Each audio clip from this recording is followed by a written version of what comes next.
One of the biggest headlines in the district is the rise in gun violence. From the shooting death of a 6-year-old girl to the shooting near Nats Park to last week's shooting near Logan Circle and more, Maureen Ume is back now with questions for D.C. Mayor Muriel Bowser.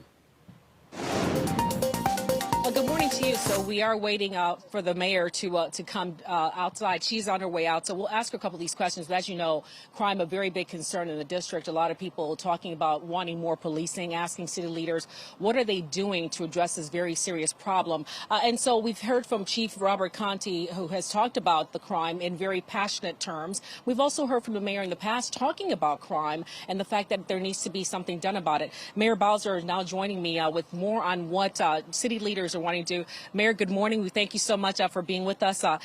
We've been talking all morning long about crime in the district. A lot of people are upset about it. They're saying city leaders are not doing enough. Police are not doing enough. What do you say to that? Well, certainly we share their concern. We want every D.C. resident to feel safe in their home, every business and visitor to feel safe.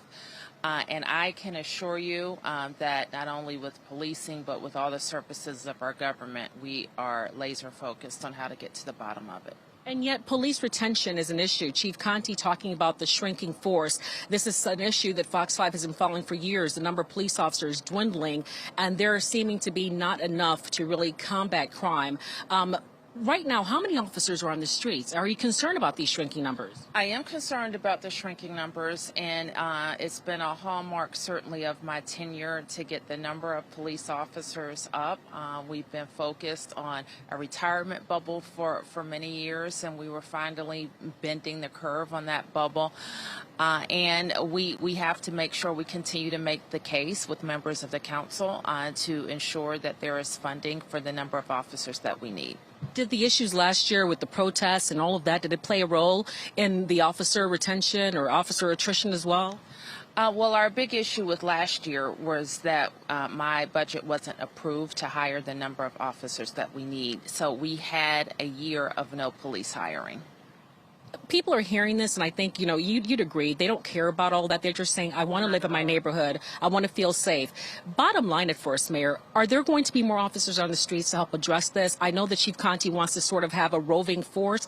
What do you say to that? Well, Maureen, what I would say is last week I notified the council that we would use whatever overtime dollars that we needed to make sure that we have officers out on the street and present in neighborhoods. There is a limit to that, however.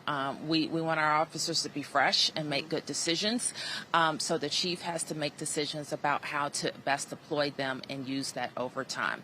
The council is considering my budget right now, where I have proposed hires for 100 new officers and police cadets, and so we want to make sure that my full proposal is funded by the council. Mayor, I know we are unfortunately out of time, but we want to keep you around and ask you some more questions after I toss back a very important issue that people are concerned about. Thank you for taking the time this morning. And for you there at home, I know a lot of you are still weighing in our live Insta polls and letting us know how you feel about what's happening. If you do have questions for the mayor, please send it in to us. In the meantime, again, you see that the police force is looking at sort of reassigning officers to different areas, not keeping them in static places, to sort of get a handle on this crime in D.C. But it's a huge problem, not just here in D.C., nationwide, and the mayor wanting some funds made available. We'll see how that plays out. But in the meantime, Steve and Marissa, I'll toss it back to you. If there's anything you'd like to add on your end, I'd be glad to pass along to the mayor as well. Well, I'll tell you what, Marissa, we'll just, I'm sorry, Maureen, you can just pass along to her the results of our Fox 5 Insta poll question for starters as we take a look at that right now, because we're asking our viewers and D.C. people, residents, which is the bigger issue when it comes to combating D.C. violence and gun violence in the district, police or courts? It is overwhelming, Maureen. 96% of those who have responded so far are saying courts is the bigger issue, not police. 96% saying courts, just 4% police. Maureen's going to continue to talk with the mayor. We'll share more of that conversation a little bit later on. And in the meantime, the conversation that we're sharing right now, we welcome you to be a part of it on our Insta poll. You can do so on our Fox 5 app or on our homepage. Well, still to come, they say if you love what you